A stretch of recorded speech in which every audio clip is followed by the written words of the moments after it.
बिस्मिल्लाहिर्रहमानिर्रहीम।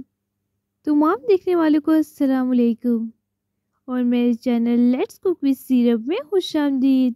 इससे आसान पिंक टी की रेसिपी आपने कभी नहीं देखी होगी। आज हम पत्ती का रंग निकाले बगैर पिंक टी बनाएंगे। तो तड़का बनाने के लिए एक पतीली में 1.5 कप पानी ऐड कर दें। साथ इसमें ऐड कर दें 2 छोटी इलायची, एक बड़ी इलायची और एक दालचीनी का टुकड़ा और चुटकी भर सौंफ। अब हम अपने पिंक टी के एक बहुत ही अच्छे जायके और अच्छी रंगत के लिए इसमें 1 टेबलस्पून पिंक टी पत्ती ऐड कर देंगे।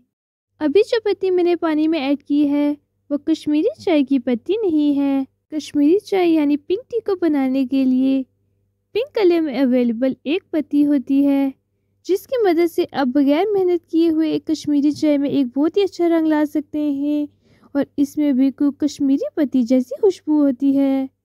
अब आपने हाई फ्लेम पर उबाल आते हुए इसको अच्छे से फेंट लेना है। जब पानी 1 कप रह जाए तो फ्लेम को ऑफ कर दें और पिंक टी के कहवे को छान लें। अब साथ ही एक पतीली में 1.5 कप दूध ऐड कर दें और दूध को हाई फ्लेम पर अच्छे से गर्म कर लें।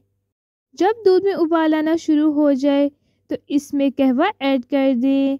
जितने लाइट या डार्क कलर की आप चाय बनाना चाहें उस हिसाब से आप इसमें पिंक टी के कहवे को ऐड कर सकते हैं।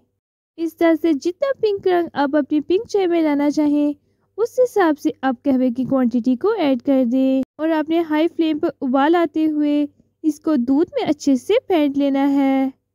अच्छे से फेंटने के बाद अब अपनी कश्मीरी चाय को थोड़ा सा मीठा बनाने के लिए हम इसमें 1 टेबलस्पून शुगर ऐड कर देंगे।